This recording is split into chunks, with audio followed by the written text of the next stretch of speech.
Aeroplane को select किया, ये हमारा कैरेक्टर आ गया इधर। मैं क्या चाहता था, मैं चाहता था कि ये किसी भी एक रैंडम पोजीशन पे चला जाए। रैंडम पोजीशन पे भेजना है ना, जब हम इसको क्लिक करें तो व्हेन क्लिक ये मूव हो जाए किसी रैंडम पोजीशन पे।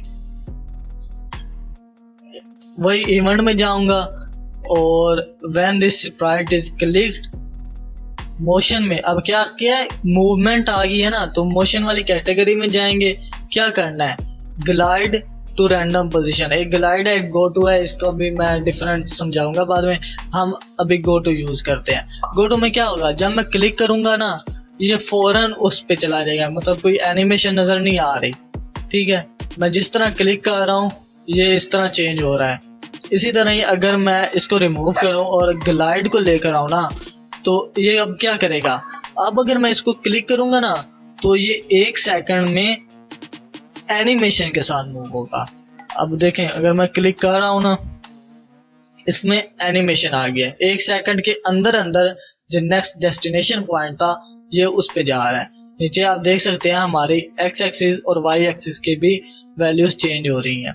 तो इस तरह आप अगर आपने कैरेक्टर को मूव कराना चाहते हैं रैंडमली, देखिए अक्सर आपने गेम्स खेली होंगी जिस तरह आप देख सकते हैं कि शुरू में बचपन में जो हमारे मोबाइल्स में गेम्स होती थी एरोप्लेन वाली, जिस तरह वो बॉम्ब क्रैश होता था तो वो डिफरेंट एरियाज में से आ रहा होता था सामने से, तो वो रैंडम इस तरह वैल्यूज होती थी। वो भी गेम हम एक उसका डेमो क्रिएट करेंगे छोटी सारी आपको समझाने के लिए इंशाल्लाह आगे थोड़ी देर में। तो ये उस तरह अपना अगर आप रैंडम पोजीशन पे अपने कैरेक्टर को भेजना चाहते हैं तो ये आप वो भी कर सकते हैं।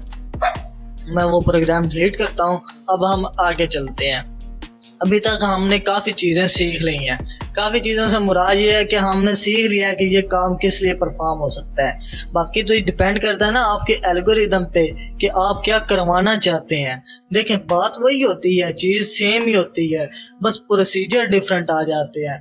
अब एक चीज़ है ना, एक नाइफ है, ठीक है, वो चीज काटती है कोई ना कोई चीज। अब आप उससे सेब काट रहे हैं, सब्जी काट रहे हैं, ये आप पे डिपेंड कर रहा है कि आप उससे क्या काम सर अंजाम दे रहे हैं। इसी तरह ये है, टूल इतना ज़्यादा मुश्किल नहीं था, कैटेगरीज हैं उसमें, एक्शंस हैं, और अब आप पे डिपेंड करता है कि आप उससे कौन से एक्शंस परफॉर्म करवाना चाहते हैं। अब एक स्टेप और हायर जाते हैं। मैं चाहता हूं कि अपना ये देखें, अब तो था कि ये रैंडम किसी पोजीशन पे मूव हो गया। मैं चाहता हूं कि अपनी मर्जी से अप करूं, डाउन करूं, राइट मूव करूं या लेफ्ट मूव करूं। ठीक है, जब मैं की प्रेस कर रहा हूं, ठीक है, तो की प्रेस करने वाला मैंने बताया था ना इवेंट्स में से। इवेंट्स में क्या है, इवेंट में था कि जब मैं एक की प्रेस करूं एक पर्टिकुलर, ठीक है, तो इधर आ गया मैं। अब मैं क्या चाहता हूं कि अप मूव हो, ठीक है, तो इधर से की लूंगा एप एरो वाली, अप एरो वाली की ले ली। अब क्या होगा, अब ये कम मूव होगा, मतलब ऊपर की जानिब ये कम मूव होगा। जब वाई एक्सिस की वैल्यू इंक्रीज होगी तो उसके लिए हम जाएंगे मोशन में। मोशन में क्या करेंगे, हम करेंगे ये इधर एक एक्शन है हमारे पास, चेंज वाई बाई 10, ठीक है। अब क्या होगा, जब भी हम एरो की प्रेस करेंगे ना अप वाली, तो ये ऊपर मतलब इसकी एक्स वैल्यूज में, मतलब वाई एक्सिस में इंक्रीज होगा, ठीक है, इंक्रीमेंट हो जाएगा। अब इसी को डुप्लीकेट कर लेते हैं। अगर नीचे भेजना है तो मैं, मतलब अब आपको समझ आ रही होगी कि हम डिफरेंट एक्शंस और डिफरेंट इवेंट्स क्रिएट कर सकते हैं।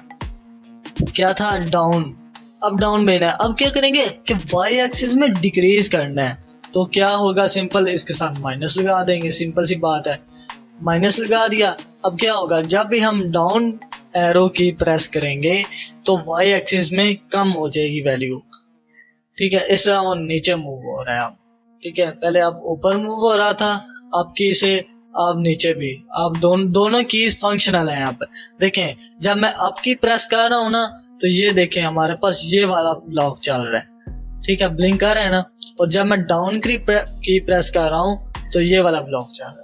दोनों ब्लॉक हमारे पास फंक्शनल है। अब क्या करना था, लेफ्ट एंड राइट, इसी को ही मतलब सिलेक्ट कर लेंगे या नया इवेंट ऐड कर लेंगे कि व्हेन हमारे पास लेफ्ट की क्लिक हो, क्या करें कि एक्स एक्सिस में माइनस हो जाए, क्योंकि हमने इधर भेजना है ना, मतलब पीछे की जानिब लेफ्ट की से, तो क्या होगा, एक्स एक्सिस में माइनस होगा।